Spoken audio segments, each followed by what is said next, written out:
नमस्कार, capital TV Bihar देख रहे हैं आप और मैं हूं आपके साथ शिवानी रतूड़ी। देखिए, गृह मंत्री सम्राट चौधरी ने राज्य में कानून व्यवस्था सुधारने और अपराध पर काबू पाने के लिए अब लगातार सख्त कार्रवाई शुरू कर दी है और साफ तौर पर यह संदेश दिया है कि अब कोई भी अपराधी या शराब माफिया सुरक्षित नहीं। पिछले लंबे समय से बिहार में शराब माफियाओं का बोलबाला था और शराबबंदी के बावजूद ये अवैध कारोबार खुलेआम चलता रहा। लेकिन अब सरकार ने किसी भी तरह की ढील देने का मन नहीं बनाया है। गिरफ्तारी, जिला बदर और अवैध संपत्तियों की जब्ती जैसी कार्रवाई की जा रही है, जिससे ये साफ हो गया है कि कानून के ऊपर कोई नहीं। ये कदम केवल माफियाओं को रोकने तक सीमित नहीं, बल्कि राज्य में शांति, जनता की सुरक्षा और कानून व्यवस्था को मजबूत करने की दिशा में एक पहल है। और लगातार कार्रवाई से ये संदेश भी गया कि अवैध शराब और इसके पीछे के अपराधी नेटवर्क अब कमजोर पड़ने वाले हैं। क्या कुछ हुआ है, आइए जानते हैं विस्तार से। बिहार में शराब माफियाओं पर सख्त एक्शन। बिहार में पिछले कुछ समय से अपराध लगातार बढ़ रहे हैं। आम लोगों की सुरक्षा, कानून का पालन और राज्य में शांति बनाए रखना अब सरकार की जिम्मेदारी है। लेकिन देखा जा रहा है कि कुछ लोग, खासकर शराब माफिया, कानून की धज्जियां उड़ाते हुए खुलेआम अवैध गतिविधियों में लगे हुए हैं। शराबबंदी के बावजूद राज्य में शराब की अवैध बिक्री, परिवहन और सप्लाई की घटनाएं लगातार सामने आ रही हैं। बिहार सरकार ने इस पर अब सख्त रुख अपनाया है। गृह मंत्री सम्राट चौधरी ने साफ तौर पर आदेश दिया है कि शराब माफियाओं के खिलाफ कठोर कार्रवाई की जाए। सरकार का कहना है कि शराब माफिया न केवल कानून तोड़ रहे हैं, बल्कि आम लोगों के जीवन और समाज पर भी असर डाल रहे हैं। शराब से जुड़ी अपराध घटनाओं में बढ़ोतरी ने सरकार को ये कदम उठाने के लिए मजबूर कर दिया है। शराब माफियाओं की पहचान और कार्रवाई। सरकार और पुलिस ने पहले चरण में लगभग 24 बड़े शराब माफियाओं की पहचान की है। ये माफिया बिहार में अलग अलग जिलों में शराब की अवैध खेप सप्लाई कर रहे थे। बिहार पुलिस और मद्य निषेध एवं उत्पाद विभाग ने इन माफियाओं पर निगरानी बढ़ाई है और उनके खिलाफ कार्रवाई शुरू कर दी है। इन 24 माफियाओं में से 13 फिलहाल जेल में हैं, जबकि बाकी 11 के खिलाफ जिला बदर या निषिद्ध करने की कार्रवाई की गई है। कार्रवाई बिहार अपराध नियंत्रण अधिनियम CCA 3 के तहत की गई है। इसके साथ ही इन माफियाओं द्वारा अवैध तरीके से अर्जित की गई संपत्तियों को जब्त करने की प्रक्रिया भी शुरू कर दी गई। इसके लिए नए कानून BNSS की धारा 107 के तहत कार्रवाई की जा रही है। जानकारी के अनुसार सबसे अधिक 5 शराब माफिया बेगूसराय जिले से मिले हैं। इसके बाद सारण जिले से 4, गोपालगंज और भागलपुर से 3, पटना, पश्चिम चंपारण और पूर्वी चंपारण से 2 माफिया शामिल हैं। इसके अलावा मुजफ्फरपुर, नवादा, दरभंगा, अररिया और पूर्णिया से एक शराब माफिया की पहचान हुई है। ये माफिया दूसरे राज्यों से ट्रक के जरिए शराब की खेप मंगाकर बिहार के अलग अलग जिलों में सप्लाई करते थे और इनके खिलाफ पुलिस और उत्पाद विभाग ने कुल मिलाकर 167 मामले दर्ज किए हैं। मुजफ्फरपुर के राकेश महतो का मामला। इन सभी माफियाओं में मुजफ्फरपुर के राकेश महतो पर सबसे ज्यादा 20 मामले दर्ज हैं। उनके खिलाफ सकरा, बहेरा, कुढ़नी, ब्रह्मपुरा, पातेपुर, बलिगांव, दगोरा, पूसा और मुसरी घरारी समेत कई थानों और उत्पाद विभाग में भी केस दर्ज है। ये साफ दिखाता है कि शराब माफिया कितने बड़े पैमाने पर अवैध गतिविधियों में शामिल है। सरकार का रुख और कार्रवाई।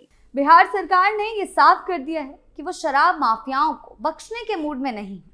पहले शराबबंदी के बावजूद अवैध शराब की बिक्री जारी थी, लेकिन अब सरकार धीरे धीरे सख्ती बढ़ा रही है। गृह मंत्री ने पुलिस और उत्पाद विभाग को साफ निर्देश दे दिए हैं कि किसी भी माफिया को नजरअंदाज तो नहीं किया जाएगा।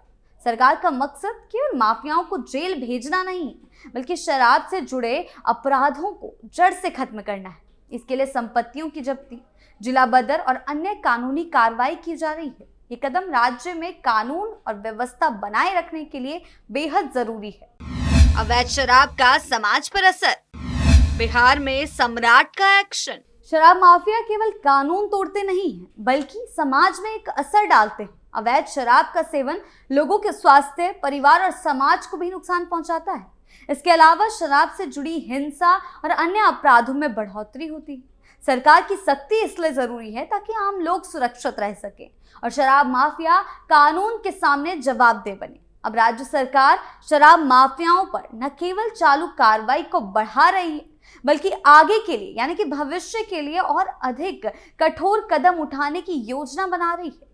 नए कानून नियमों के तहत माफियाओं की संपत्ति जब्त करना, उन्हें जेल भेजना, जिला बदर करना, ये जारी रहेगा और यही आगे के लिए कदम उठाए जा रहे हैं। सरकार ये संदेश देना चाहती है कि अवैध शराब व्यापार में शामिल लोग सुरक्षित नहीं हैं। जो अपने आप को पहले कानून से ऊपर समझते थे वो नहीं है। कानून की नजर हर जगह है और कोई भी अपराधी बख्शा नहीं जाएगा। बिहार में पिछले कई सालों से अपराध बढ़ते जा रहे हैं। शराब माफियाओं की गतिविधियां इसके सबसे बड़े कारणों में से एक है।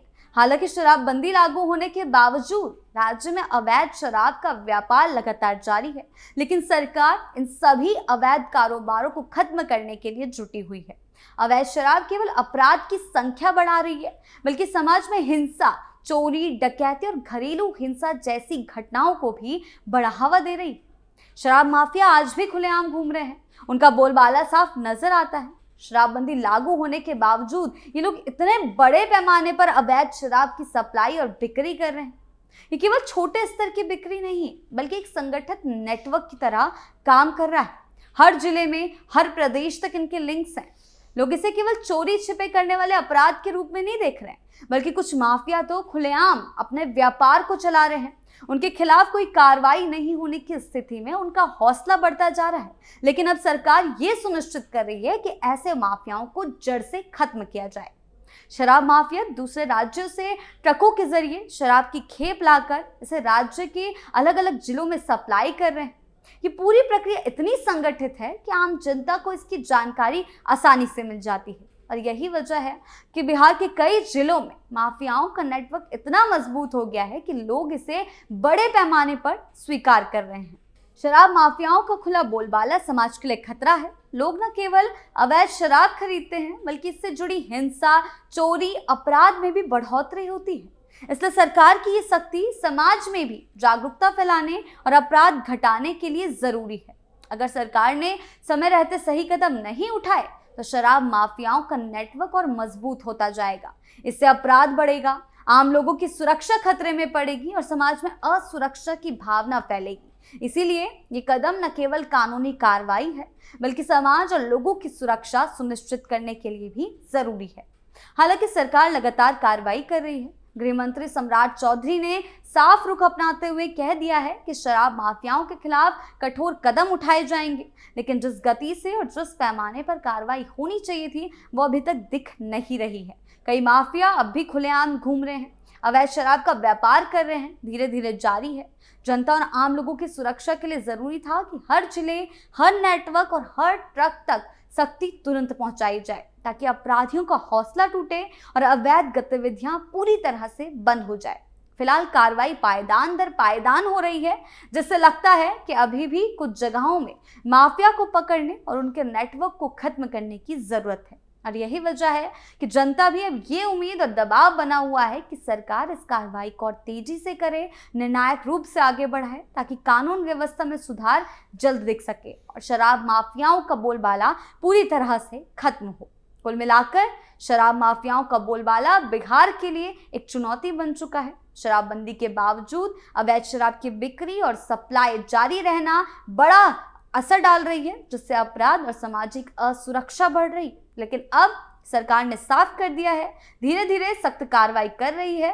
गिरफ्तारी हो, संपत्ति जब्ती हो, जिला बदर जैसी कार्रवाई ये संदेश दे रही है कि माफियाओं तक पहुंचाया गया है कि कानून के ऊपर तो कोई नहीं है। ये कदम न केवल अवैध व्यापार को रोकने के लिए जरूरी है, बल्कि समाज में शांति, सुरक्षा और आम जनता की रक्षा के लिए जरूरी है।